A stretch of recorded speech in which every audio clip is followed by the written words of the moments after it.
I will give you some clarification and some important points on the burning issues about power distribution and APEC. No? So, meron akong short presentation para lang at least maipaliwanag ko sa inyo ng maayos. No? The burning issue today is about rate and about the brownouts and disconnections and all matters regarding the distribution in Albay, power distribution in Albay, and APEC. No? So, first, let's start with on the understanding of the power rate. No? Understanding the power rate. Ang rate component po natin start with the generation rate. No? And the generation rate, dalawa yung pinanggagalingan nito. One is the bilateral contract and the other one is the spot market or coming from the Western. Ang bilateral contract, meron niyang apat na component. No? One is the capital recovery fee. The other one is the fixed O&M. The third component is the variable O&M. And the last component is fuel price. So, yung kung dalawang nahuli, yung variable O&M saka yung fuel price, variable po ito. Ibig sabihin, gumagalaw ito. Ang fixed lang po ay yung dalawa, the capital recovery fee and the fixed O&M. Ang sample ng variable O&M, for example, the plant operator, the guard, di ba? The employees. Of course, if our contract is 15 years, hindi naman pwede na for the next 15 years, hindi tataas yung sweldo nila. No? So, yan po yung variable O&M. And of course, fuel. Kung ang planta mo ay coal, the price of coal. Kung ang planta mo ay diesel, the price of diesel. Kung gas plant ka, so the price of the LNG. So, or the price of the gas. So, variable po yan, depends on the world market price. Kaya, kung makikita ninyo, buwan-buwan, gumagalaw din yung generation rate natin. And, yung spot market, well, spot market nga, so market price yan. It's the law of supply and demand. Next component of our rate is the transmission rate. Ito po yung binabayaran natin sa NDCP. Paano po nila ito kinukompute? Ito ay based on transmission cost, which is the total demand per month.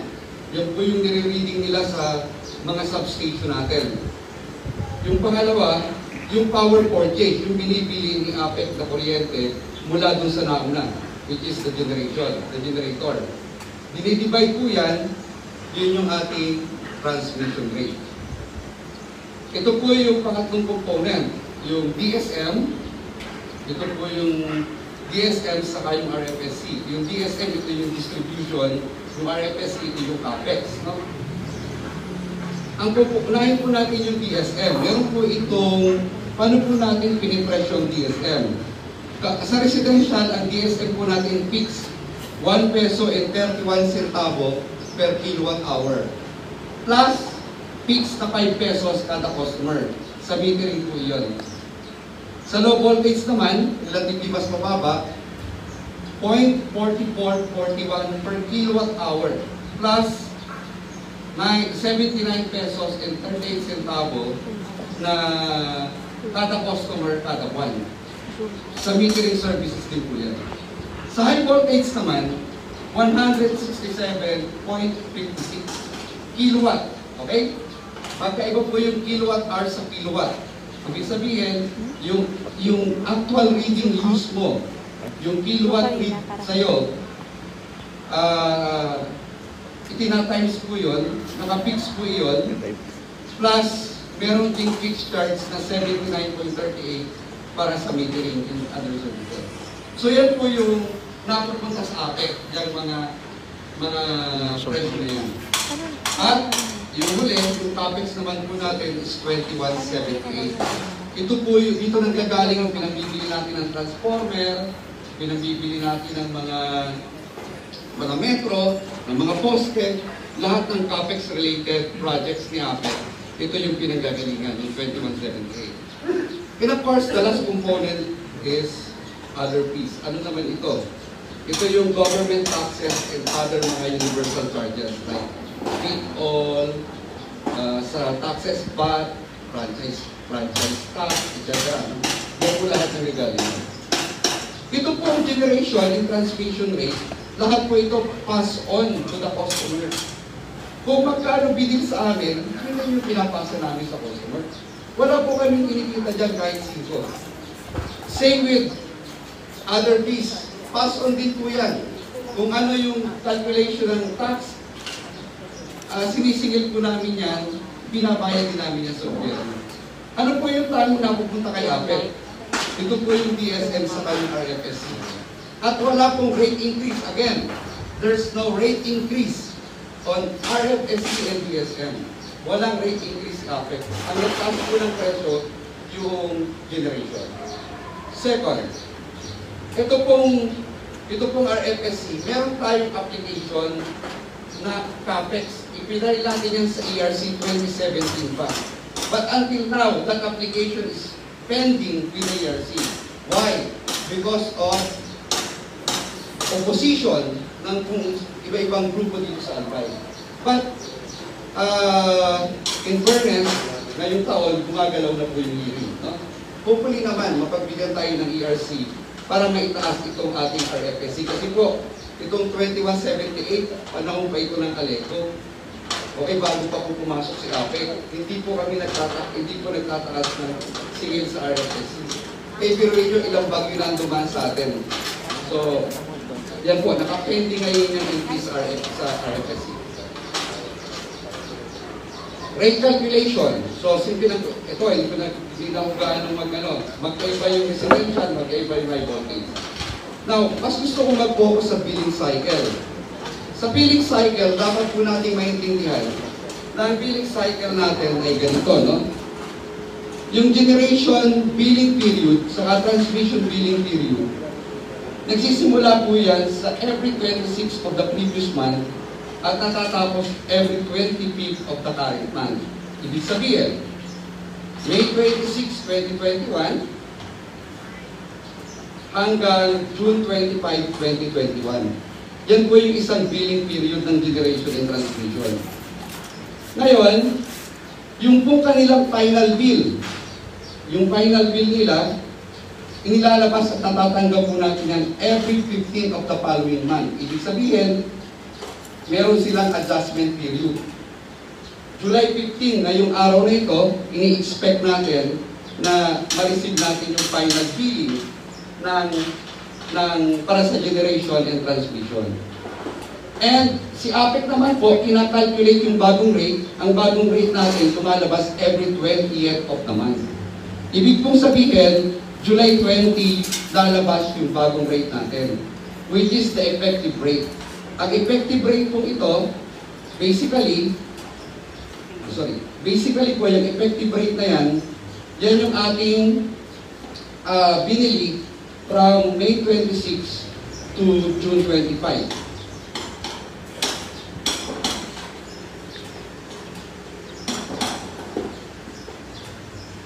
Okay, yan po yan. Diyan medyo nalito si Congressman Garbin. Kasi pinaghalo niya yung nakuha niyang data sa IMOC na May 26 to June 25. Sa totoo lang po, wala pa tayong final effective rate for the May 26, June 25 billing period. Lalabas pa lang po yan ng July 20. Kasi ang billing po nila, darating pa lang ngayong araw, which is July 15.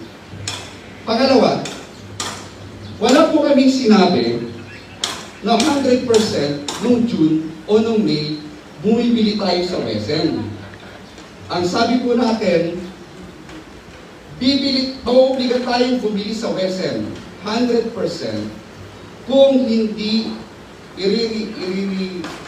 i-reconsider ng DOE yung Certificate of Exemption sa APEC to enter in an emergency power supply agreement. So medyo nalito po si Congressman Garbin sa billing period plus yung sinasabi natin na kung walang COE ang DOE, mauobliga tayong bumili ng 100%.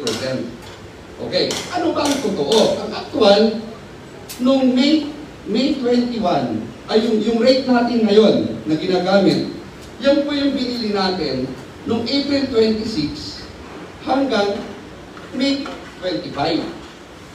At 50% at 60% po noon, binili natin through bilateral. And 40% binili natin sa WSM. Kaya tayo na-expose ng malaki. And the price of WSM at that time is 14.1. So, the average price, kung makikita ninyo, is 9 pesos, 8.11 centavo. Yun yung dahilan kung bakit pumalo ng 13 pesos per kilowatt hour ang presyo ng kuryente natin ngayon June. Now, tama yung sinasabi ni Congressman na bumili tayo ng 75% and 25% sa WSM for the month of June, for the billing period of May 26 to June 25.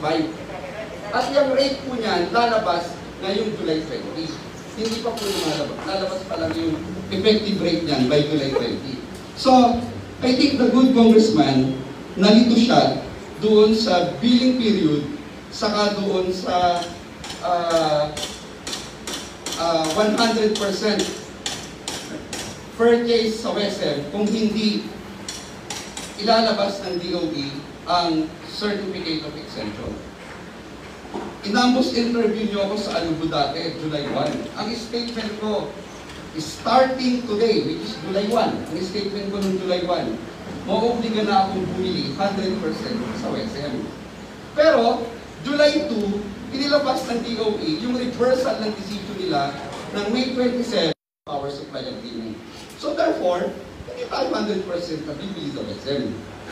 Ang strategy ng APEC ngayon, hanggang kaya natin bumili ng malaki sa bilateral, we will buy from the bilateral contract para hindi gaano malaki exposure natin sa WSM. So, medyo nalito po si Congressman Garvin dun sa billing period.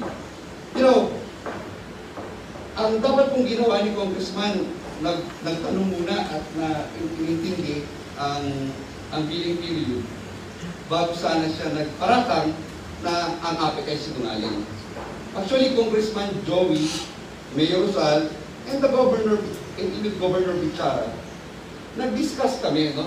Tumawag sila, pinaliwanag ko sa kanila, ano ang dahilan ng rate hike, and that's the reason the three of them wrote to DOE and asked DOE to reconsider yung decision nila ng May 27. At pinagbigyan sila, at pinagbigyan tayo pala, noong July 2, nung inilabas nila yung Certificate of Exemption.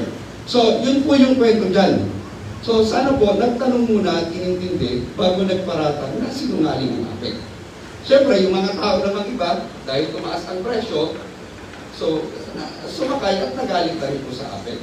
Mahalaga po sa atin, open communication para naiintindihan natin at hindi tayo nakakapagparatang sa bawat isa.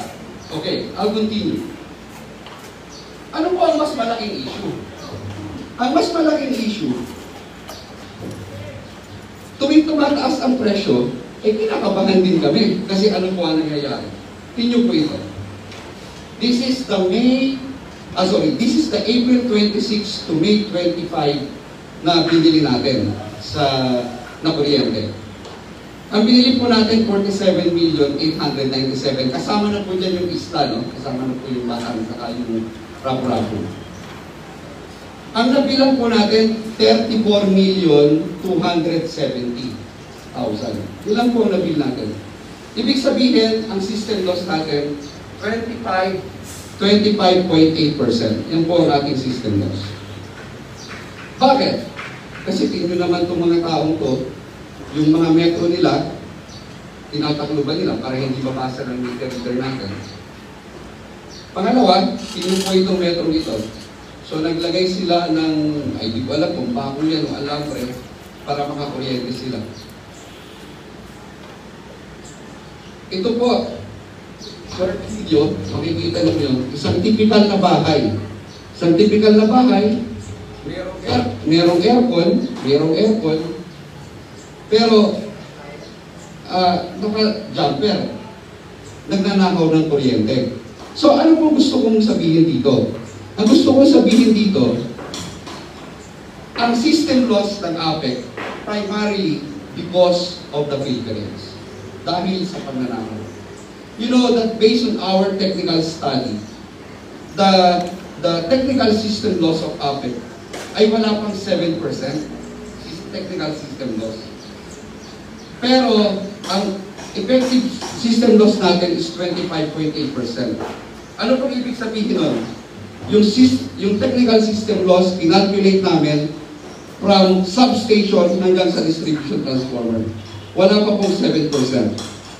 Saan po nagkakaroon ng malaking system loss? Transformer papunta sa bahay. Ano pong ibig pinapakita nun? Filterings. Yan po. Tingnan po ito. 47 million kilowatt hour ang binili natin. At the price of 9/11, ang binayaran ko po, 436 million. Yan po ang binayaran natin. Ilan po ang nawala? 13.6 million kilowatt hour.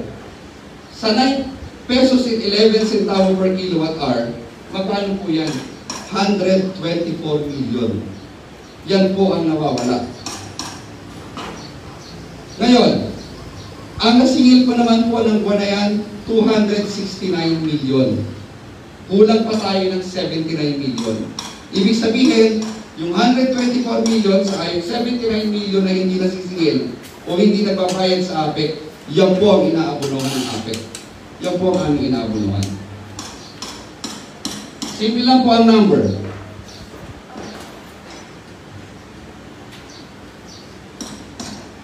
$47 million kilowatt hour.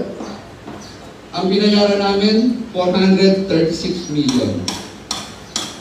Ang nakolekta namin, 269 million pesos. Kung ikakalculate mo yan, ang katumbas lang yan, 29 million kilowatt hour. Okay? So, ang nawawala po sa amin, o ang inaabunuhan namin sa buwan na yan, ay 203 million. Yan po ang financial losses ng APEC. Inaabunuhan po namin yan. Pag kinumpute mo yan, that's 2.4 billion a year. Or 6.7 million a day. A day. Or 283,000 an hour. Ganyan po inaabunuhan ng APEC. So, alam mo ito, losing talaga ito eh. This is our financial situation. Kaya nga po ang panawagan namin, dapat ang tao talaga itigil ang pagnanakaw, magbayad ng kuryente. Biruin niyo po ang 203 million na inabono namin. Investment namin yan, supposedly, to upgrade the line. Para ibili ng poste, ibili ng transformer, ibili ng wire, para matigil na ang mga brownout. So, sa halip ng pambili natin ng mga equipment, napupunta sa pang-abono doon sa mga ninanakaw at hindi binabayaran ng kuryente. Ito po yung bagong design natin. Ang bagong design po natin, para malabanan natin ang maging resilient tayo sa bagyo, nag-design tayo ng mga bagong poste na mas matibay, naka-design for 320 km per hour na wind speed. Pero ito pong mga design ito, itong plano natin, itong gusto natin gawin para hindi tayo laging pag binabagyo, halos madurog lahat ng mga poste natin. Pero ito pong mga ito, hindi namin mabili. Dahil yung perang pambili namin, napupunta sa pang-abono sa hindi binabayaran at sa ninanakaw na kuryente. So, one of our alternative, iniisip na po namin, o pinag-aaralan na namin implement, maggamit na po tayo ng smart meter, prepaid meter po. So, ito yung isa sa diniscuss ko kahapon sa Barangay Bacolod at kay Mayor Crisel Lagman. I-start po natin, pilot natin yung Barangay Bacolod dito sa prepaid meter. Simple lang po yan. Parang cellphone. Kung wala kang load, hindi ka maka-text, hindi ka makatawag. Kung wala kang load, wala ka rin kuryente. So, yun lang po ang short briefing ko sa inyo. Monday, magpapatawag po kami ng press con. Mga balitang lokal sa Tagkaro TV.